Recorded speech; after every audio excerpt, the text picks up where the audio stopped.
I'm delighted to be here. I've never been at such a conference before, and I'm delighted to be the one to tell you about what's going on a billion miles away from here. On the evening of June 30th of last year, 2004, in a maneuver that was so flawless and so perfect it seemed dreamt, the most ambitious interplanetary spacecraft ever built, called Cassini, glided into orbit around the planet Saturn. And at that point, it became the farthest robotic outpost that humanity had ever established around the sun.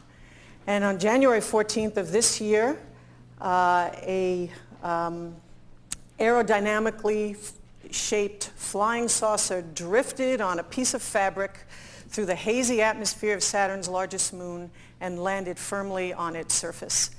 The humans had arrived in the outer solar system 10 times farther from the sun than the Earth, and 7 times farther than we had ever landed anything before. We might as well have traveled to a strange planet in orbit around a star in another quadrant of our galaxy. That's how alien the environment at Saturn is compared to the cozy conditions we have here, nestled in close to the sun. Out of all the planetary systems that we could study in our solar system, Saturn is in fact the richest, because it has an atmosphere, magnetosphere, a whole system of satellites, moons, rings, and so on.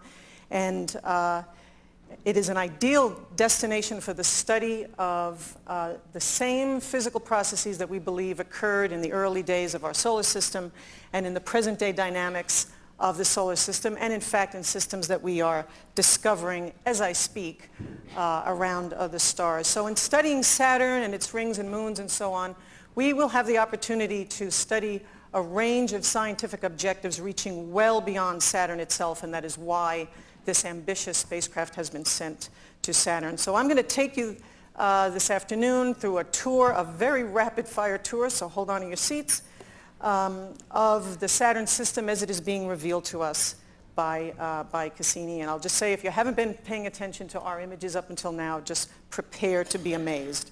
So this is the Saturn, this is the Cassini spacecraft itself. It is the size of a school bus.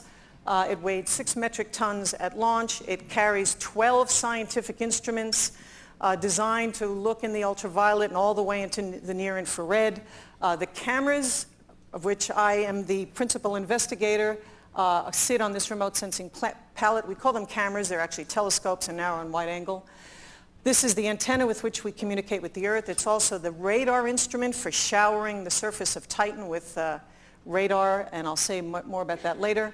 And has instruments for measuring magnetic fields and particles and so on. And then, of course, it carries the European-built Higgins probe, because Titan is a major target of the Cassini mission. The mission design is unlike its predecessor, the Voyager spacecraft, which flew by Saturn in the early 1980s. It is an orbiter. I mean, that's what we are doing. We are in orbit. We're going to be there forever, actually, but the nominal mission length is 4 years. During those 4 years, we'll be looking down on the system, at the planet. We will be encountering some of the moons in the Saturn system. In fact, we will have something like 82 satellite flybys in the course of 4 years. This is unprecedented in magnitude. So I'm going to start with Saturn itself, telling you what we found. Saturn is a gaseous planet. It is banded, very delicately banded, like Jupiter. In fact, it has all the same kinds of features we find on Jupiter: the clouds, the eddies, the vortices, the waves, and so on. They're only deeper at Saturn in the atmosphere because Saturn is colder and there's more haze above these cloud layers, and so we have a difficult time seeing them in the visible. But we know where to look. We've carried lots of spectral filters to allow us to probe to different levels of the atmosphere. And so we can examine Saturn at particular wavelengths. And this is a near-infrared wavelength that allows us to see structures, and you can see this is a movie we've made of our images, and you can see lots of activity. The imaging scientists have their eye right now, well, they have their eye on lots of things, but one intriguing feature is this band in the southern hemisphere has lots of these dark oval storms, about 1,000 kilometers across. It's kind of like Florida, lots of storms going in and out. And what we're finding, just one example of the kinds of things we're finding, we knew these storms died, unlike storms on Earth which peter out, these die by merging. But we had never seen, until Cassini, we'd never seen a storm actually get created. So now we have found storms that get created. They get created, in fact, in association with big eruptive events like this one here, which we have reproduced in garish false color, which everybody loves. So over the course of the mission, we're going to be producing a lot of movies of the Saturn atmosphere, because that is the best way to examine the meteorology, is to look at things in motion. And we should be able to develop a three-dimensional picture of what's going on in the Saturn atmosphere. We're interested in this because we don't know presently what energizes the winds in Saturn's atmosphere or Jupiter's atmosphere, or even our own for that matter. So we have a lot to gain by studying another planet like Saturn. The rings, of course, are the reason why Saturn is the icon in our solar system, and they are a tremendously beautiful visual spectacle. They're 1 light second across. They're about 280,000 kilometers across. They would fit in nicely between the Earth and the Moon, and wouldn't that be a fantastic sight to come out one night and see Saturn's rings hovering above your head? But although very solid looking, they consist of lots of particles, billions and billions of particles, and all in independent orbit around the planet. This is an artist's depiction circa 1983, but actually it still reproduces what we think the ring particles look like today. They range in sizes from the size of houses, all the way down to the finest powder you might ski on in the state of Utah. And they all are in a plane. They are in what physicists call a very equilibrated system. Any violent collisions in the system died out long ago, and because of that they are paper thin. They trace out the plane of gravitational equilibrium around the planet. And despite their enormity, if you took them put them all back together again to make a moon of the proper density, they would be no bigger than this little moon here, Enceladus, which can be seen here in this picture that I predict is going to put the space artists out of business. Bear in mind in these pictures, because it's confusing, I think, for those who haven't seen it, these are not bands in the atmosphere. These are the shadows cast by the rings onto the northern hemisphere of the planet. So the processes ongoing in this disk of material, as I said, are believed to have occurred in the disk of dust and gas from which the planets form, and reaching even 1 trillion times larger in size in the disks, these pinwheels of dust, of gas and matter that form the spiral galaxies. In fact, the mathematics and the physics underlying the structure in a spiral galaxy was co-opted with very little change and applied to the study of Saturn's rings to predict the presence of waves in the rings that in fact were found by Voyager when Voyager visited in the 1980s. So there is a great deal to be learned in studying Saturn's rings about the very early stages of our solar system, and also about processes that are going on in disk systems throughout the cosmos. So in this sense, what we hope to learn from Cassini is truly universal. The rings exhibit a bewildering variety of structures, most of it unexplained.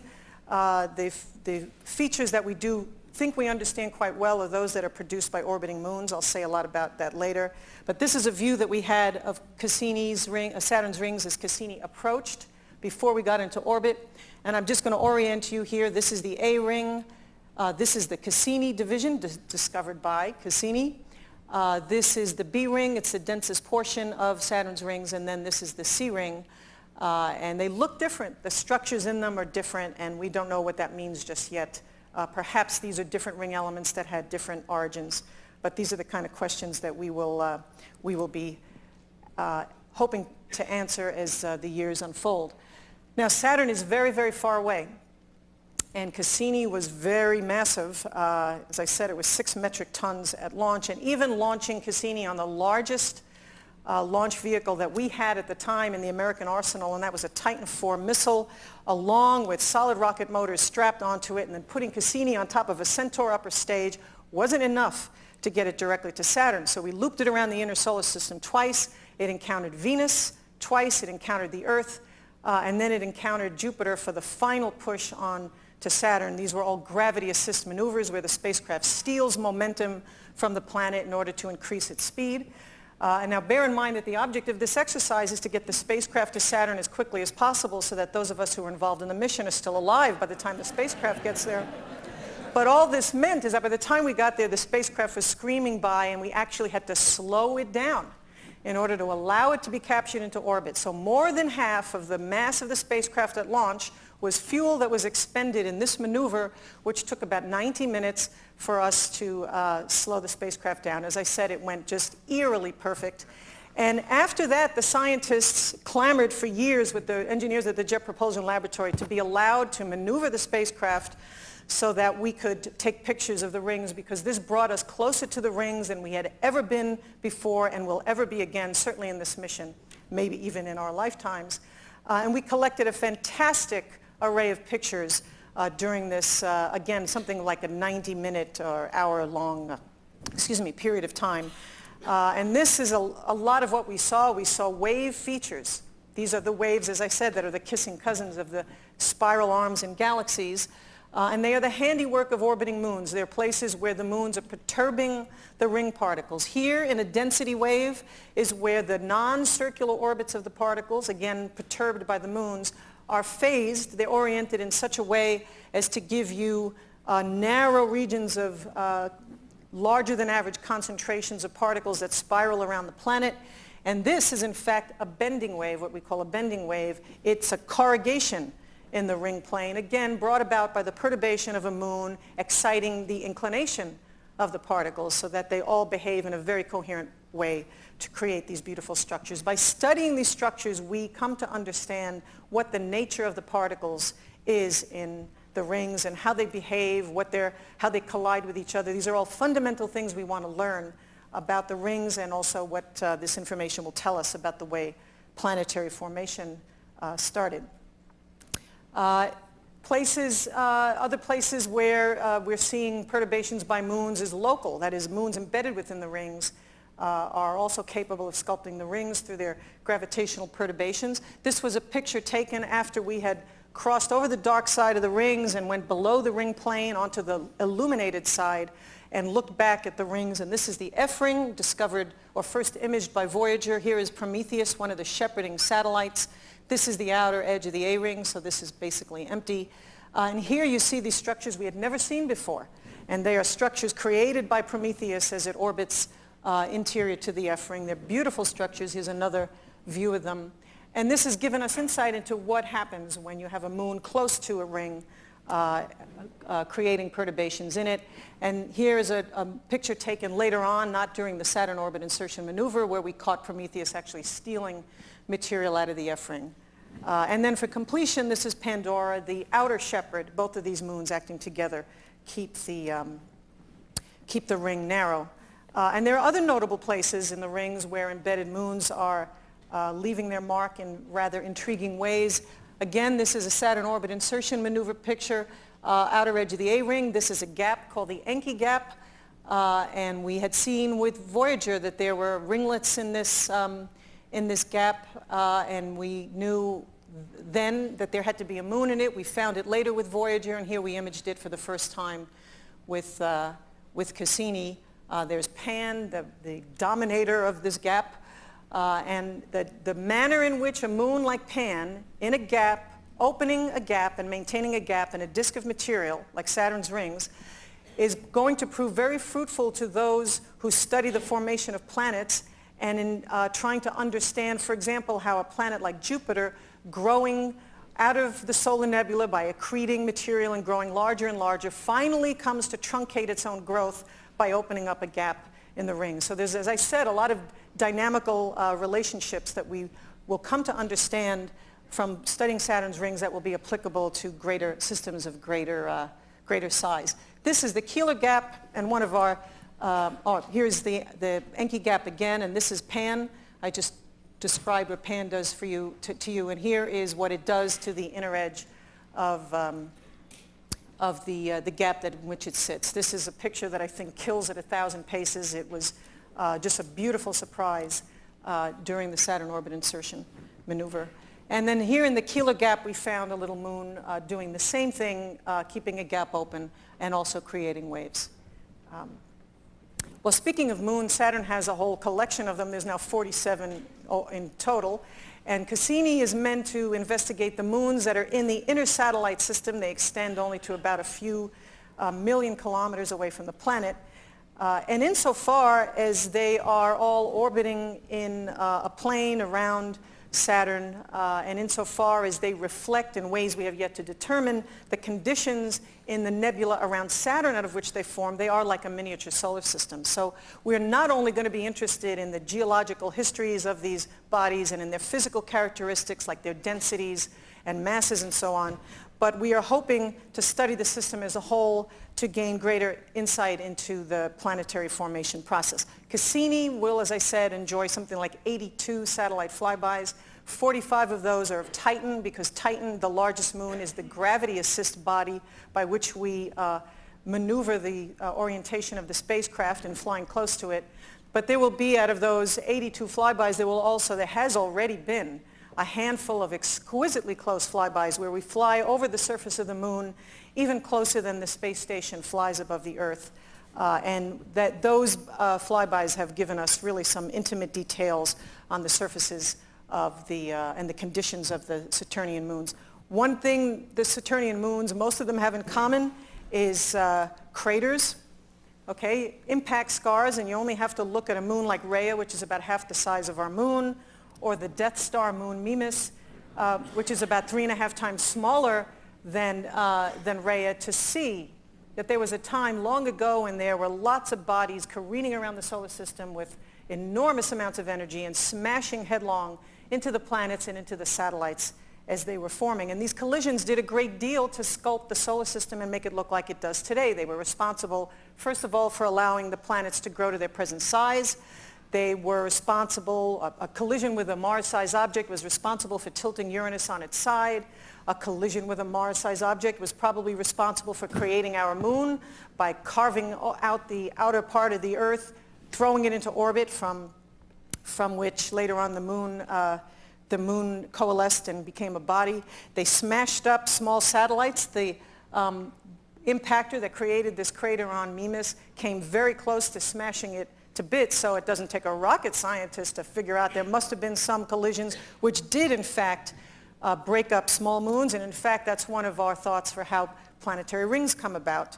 And then of course don't forget that, and some of these collisions probably created the irregular bodies we see in the Saturn system. There's Epimetheus, about 100 kilometers across. There's Pandora. I showed you Pandora before, again about 100 kilometers across, looking a lot smoother than Epimetheus, but nonetheless cratered. And then here is Hyperion, about 200 kilometers across, looking like something Marcia pulled out of the ocean. Okay, so lots of cratered objects everywhere. And then also don't forget, we think it was a collision with a comet that wiped out the dinosaurs, which cleared the way for the eventual development and successful evolution of primates, of which we like to think we're the culmination. So collisions are an important planetary process, and we can learn a lot by studying the effects that they have on bodies. One of the things we do with the craters is look at the density of craters across the surface of a body, because that's the way we work out the chronology of what's happened to this moon. If the moon is cratered in places but not in others, we say that the place where it's not cratered is a young surface. It has been reworked. It's the reason why the moon is cratered and the Earth is not. The Earth's surface has been reworked through, in our case, through plate tectonics. So that's the way we come to understand the geological history, and we're doing that quite a lot in studying the Saturnian moons. This is the moon Iapetus, okay, known ever since it was discovered in the 17th century to be very, very bright on one side and very dark on the other. It's one of the most intriguing bodies, and it's where, by the way, Arthur C. Clarke put the monolith in the book version, 2001, so I got to know, I believe he had to know there must have been something strange about Iapetus.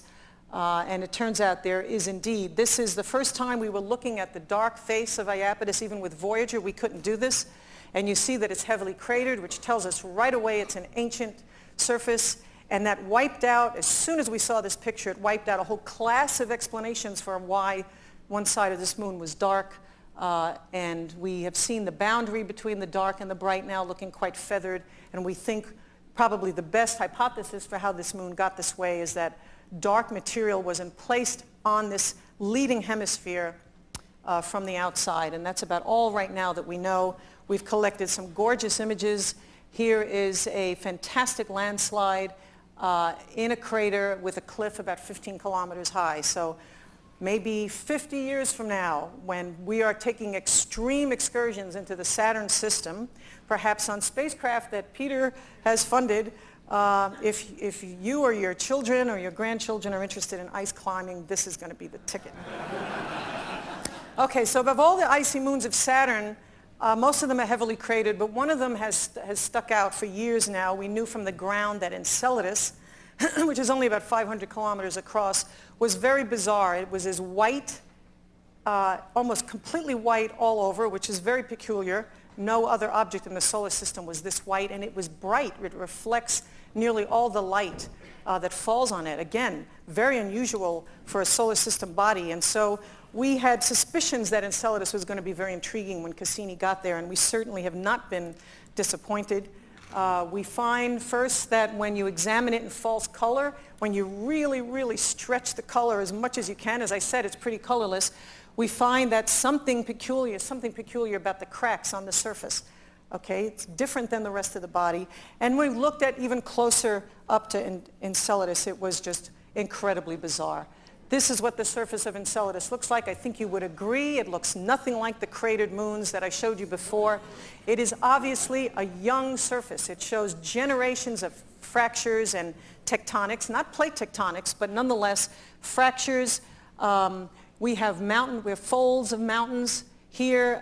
We have, and looking at it even finer scale, we see more and more fractures. We see fractures that bifurcate craters.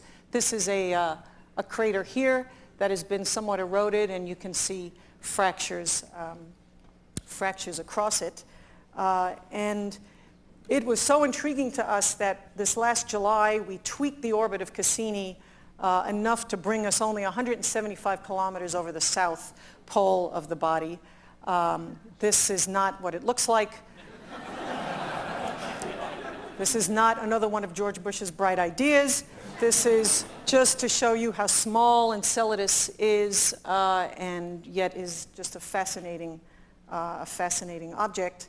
I'm not sure if no, I didn't include the movie. Okay, so anyway, as I said, this past July we flew close over its South Pole, and we found amazing things. First of all, we found the South Polar region is delineated by a series of basically fractures that seem to be telling us Enceladus might have had a change in spin rate. This is the signature, we think, of a past event or slow evolution of the spin rate of Enceladus. We found, and when I say we know, I mean Cassini in general, found that the South Polar region is anomalously warm. This would be like finding the South Pole of the Earth was warmer than the tropics. That's how bizarre this is. The instruments that can measure composition have found that these fractures, these blue fractures in false color, are actually the sites of organic materials. And we also found the instruments that flew over and can measure material around the spacecraft found water vapor up at about 400 kilometers above the South Pole and fine ice particles, a spray of fine ice particles. Enceladus is venting. It's like Old Faithful around Saturn. It is venting material to space, means it's geologically active, and I can't tell you how exciting this is. There's warmth, there's geologic activity, and there is organic matter. So the implications of all these findings are thrilling and are probably telling us that this is another place in the solar system where just perhaps we might have the conditions that could support living organisms. We don't, and that's not saying we have found life there. We're not even sure there's liquid water there, but all the things, as I've said so far, are just very intriguing to us. What is making Enceladus presently warm, we don't quite yet understand, but I can assure you this topic is receiving a lot of attention as I write. In fact, we are busy, the imaging team is busy writing up its paper to be submitted to the journal Science on our Enceladus results. As exciting as Enceladus is, I've probably saved the most exciting for last, and that's Titan. Titan is Saturn's largest moon and would alone have made the journey back to Saturn worthwhile. We've known for 50 years now it had organic matter in its atmosphere. The simplest organic material was found 50 years ago. That's methane, a carbon, and 4 hydrogens. In the 1970s, more simple organic compounds were found. The Voyager investigation of Titan proved interesting. The cameras got no better than this. We couldn't see down to the surface of Titan because the ubiquitous haze in the atmosphere that is created by the breakup of methane high in the atmosphere. The carbons form polymers and aerosols like photochemical smog that build up in the atmosphere, but also over time, over eons, were believed to fall through the atmosphere and coat the surface in some kind of organic sludge. At least that's the mental picture we had. The Voyager spectrometers, these are other instruments on the spacecraft, confirmed the existence of simple organic compounds and found some other very intriguing things. Titan's atmosphere is largely molecular nitrogen, like the atmosphere here in this room. The surface pressure is 50% greater than the surface pressure in this room, so it is a substantial atmosphere. The thermal structure of the atmosphere is similar to that on the Earth. Different processes, but nonetheless the same kind of thermal structure, and also other physical characteristics in common with the Earth. There is a condensable material in the atmosphere of Titan, and that is methane. Methane is to Titan what water is to the Earth. Methane can be there as a gas, it can be there as a solid, it can be there as a liquid. And so this opened up the possibility that we would find on Titan some very familiar geological processes and atmospheric processes, except working on and by very unfamiliar substances. And so on the basis of these discoveries, but from Voyager, Titan's surface environment was believed to be more similar to the Earth's than any other that we had in the solar system.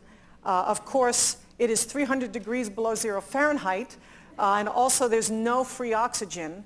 But nonetheless, the presence of organics and the lack of free oxygen led scientists to believe also that the present-day atmosphere of Titan would be similar in some important respects to the atmosphere that we had here on the early Earth prior to the emergence of life. So it was with great anticipation that over the last 25 years, in fact, leading up to Cassini's arrival at Saturn, that scientists looked to the exploration of Titan that Cassini would allow.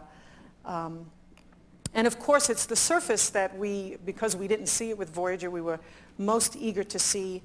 We outfitted our cameras with special filters that allow us to see in the near infrared where Voyager cameras couldn't see. And we have been very successful at that. This is a movie that we took, a discontinuous movie, but nonetheless, of our first approach to Titan. We saw surface features. This is the hemisphere that faces Saturn. We could see a cloud complex in the southern hemisphere. Okay, so there are clouds on Titan. They're probably methane clouds. It is the place on there aren't a lot of clouds on Titan, but where we see clouds is predominantly in the southern hemisphere.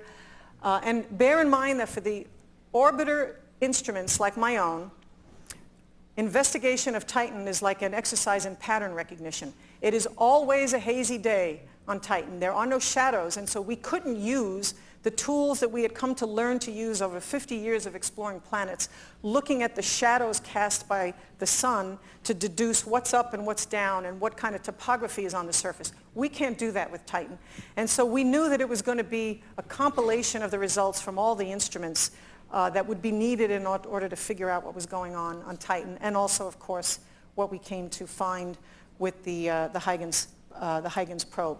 So far, this is some of the best data we have of the part of the surface of Titan that's leading in its orbit, and you can see basically dark and bright patterns. And I'll tell you now that we're fairly confident. We're looking here at a low-lying dark area and an upper or highlands here. We came to call these things islands. We didn't know at first if they were like islands, but that's what they look like to us. So this became Great Britain. This became Ireland. Here's France. Here's Iberia. This is Peloponnesia. The geography is not really precise, but that's okay. Very, very interesting features. If you look at them up close, I'll just point out some things we were able to deduce. This looks very aeolian, looks very much like features we saw on Mars. So either wind or perhaps even something flowing on the surface created features like this, flowing from left to right. We see very few circular features. As I said before, it's the paucity of craters or the presence of craters that allows us to work out a chronology. And here we see There is a circular feature there and maybe one there. This tells us the surface is young and has been reworked. Here are sinuous channels across Great Britain, pull-apart features, some tectonics, tensional features. Here is the other side of Titan. Again, this has been confirmed to be an impact crater with an ejector blanket. But same sort of features, just difficult to make any sense out of. Here we see things that look like flow has occurred, channels of some sort. Well, we're lucky that the other instruments, like the radar, can see down to the surface. This is a radar image that was taken. Here is a big impact basin, double rim, inner rim and outer rim. Here are, again, channels, braided, stream-like channels like the type that we see in our images. And so it's piecing all these things together that is going to give us a global view of Titan over the course of 4 years. But I can tell you that the most remarkable highlight of Cassini's exploration of Titan so far has, and an event, as I said, that we have been anticipating would be the Rosetta Stone in helping us understand our own remote observations, was the deployment of the Higgins probe and its descent to the surface of Titan on January 14th. Many of us were in Darmstadt, Germany at the European Space Operations Center for this event, and I can tell you it's what I call a grown men crying kind of day. It was tremendously emotional. It felt like the humans had arrived. It felt like living science fiction. People were disappearing in corners to have their own little private moments so they wouldn't get busted, being seen losing it in front of their colleagues. It was an accomplishment, and even at the time it felt like an accomplishment that should have been celebrated with ticker tape parades in every major city across the US and Europe, and yet it saw news for one day and it disappeared out of sight. So this is, to me, a sad commentary on the state of our culture, and I think is something that needs to be fixed. And I'm going to talk to Peter later about fixing this problem.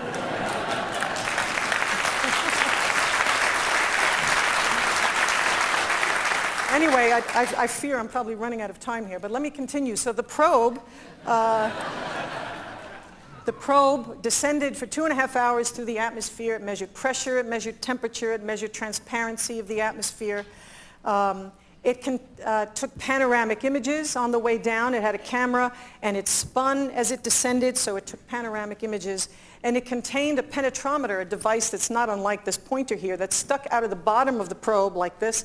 And when it landed, it measured the characteristics, the mechanical properties of the material that it landed in. So it acquired an immense amount of data on the way down. Scientists are still busy trying to understand it all. But I'm an imaging scientist. I am prejudiced, but I would say that pictures always have the greatest impact, and it is difficult to describe what it was like to see the pictures returned by the Higgins probe for the first time. This gives you a sense of the panorama that the probe saw as it descended. Hard to make it out here, but this was a series of pictures, especially this region here, which was the most mind-blowing of all. And again, it's difficult for me to describe what it felt like to see this. I personally felt like someone had hit me over the head with a frying pan, and I was incoherent and stunned for hours later because we had seen an unambiguous signature of a dendritic drainage pattern on the surface of another body. This was something that just told us immediately something had flowed on the surface of Titan. And so we knew that many of the ideas that scientists had developed about what the surface of Titan would look like, in fact, were probably correct. And I'm going to jump to the punch here and just tell you what we've come to learn, because I don't have much time. But here is what we think is a shoreline, okay? And it is not liquid that we have here, because the probe, when it landed, measured something that had the mechanical properties of wet sand. Okay, it didn't land in an open fluid. In fact, we haven't seen anywhere on the surface of Titan yet bodies of open fluid, even though some predictions were that we would, because there'd be methane raining out of the atmosphere, and ethane, all these light hydrocarbons, would rain out of the atmosphere and carve channels and fill in low-lying depressions and basins. And so we thought we might see flowing rivers and lakes and seas and so on.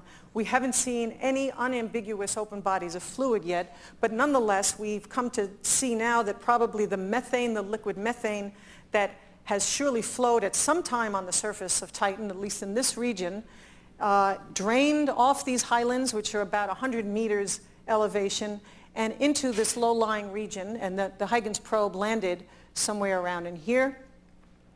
And so this liquid methane is suffusing this unconsolidated ground. The probe was warm, and when it landed, its heat caused the evaporation of this methane, and so that's how we know that. So the idea is that methane comes out of the sky. Perhaps it's even springs that cause sapping, and it drains into low-lying regions here. These dark regions are probably the hydrocarbons, the organic matter that was predicted to to fall out of the atmosphere with time, and they probably cover everything, and then it gets washed into the low-lying regions. This picture was taken at about 16 kilometers elevation. This is what they saw at about 8 kilometers elevation. It's having this stereo view that allowed the Higgins imaging team to piece together the story I've just told you. I want to remind you that 8 kilometers or 10 kilometers, 12 kilometers, okay, that is the altitude that a jet airliner would fly from the US to Europe. So this is the view that you would have out your window of Titanian Airlines as you fly across the surface of Titan. Quite exciting. And then finally arrival on the surface. And this is what the surface of Titan looks like. The first time human eyes had ever seen a moon in the outer solar system.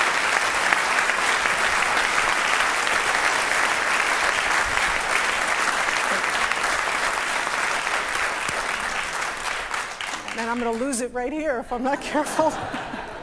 But this is a very foreshortened picture. These are ice boulders or pebbles. Okay, they just look big in the foreground because the camera took a picture down there and then to the horizon. This is the horizon. Scientists have looked at the arrangement of the boulders on this surface, and it's very size sorted. Okay, we don't see anything smaller than about 3 centimeters. They don't see anything bigger than about 15 centimeters, indicating that at one time perhaps there was a river or water, methane flowing across the surface and sorting the ice pebbles here. So I think you will agree that we have found on Titan a remarkable place, a remarkable surface environment that is strangely Earth-like. It's a young surface. There's been tectonics. There's been some impacts. It's been altered by deposition, by precipitation. And we are now looking at a remarkable 3 years in the nominal mission, perhaps even a decade of exploring Titan and the rest of the Saturn system, with much to teach us about the origin of planets, the origin of other solar system, and perhaps even about the origin of life itself. If I've done nothing this afternoon, I hope I've convinced you and left you with a strong impression of the magnitude and the breadth of what it is we're accomplishing at Saturn, and a sense of the good fortune we all have to be alive right now at this time when we actually have the means to explore and investigate our cosmic neighborhood. Cassini is surely not the end of the road. Next January, we will finally see the launch of a mission to Pluto, which will mark the beginning of the conclusion of this first era of reconnaissance exploration in our solar system. And so it is a transitional time, and we are standing, if you will, at the threshold of what will be a new era of planetary exploration, an era you might call the age of contemplation, when we will be assimilating and synthesizing all that we have learned in the previous 50 years of reconnaissance and robotic exploration, all with an eye towards understanding what has made Earth the unique and tremendously successful abode of life that it has become in our solar system. And there's much left to do over the next 50 years. I hope we will see continued in-depth exploration of the planets, the moons, and asteroids, and so on, with samples brought back from these bodies, brought into Earth-based laboratories for detailed analysis. We will continue our robotic surface explorations of Mars. We'll surely have additional exploration of Titan, hopefully Saturn's moon Enceladus. Hopefully we'll see orbiters around every planet. My fondest wish is that ultimately we will see streaming video from every planet with associated commentary and explanatory computer graphics and dramatic vignettes piped into vast banks of television screens in shopping malls and supermarkets and concert halls. Okay. so that these mythic accomplishments of extending our senses and visiting other worlds will become as much of the fabric of our society as the Oprah Winfrey Show is.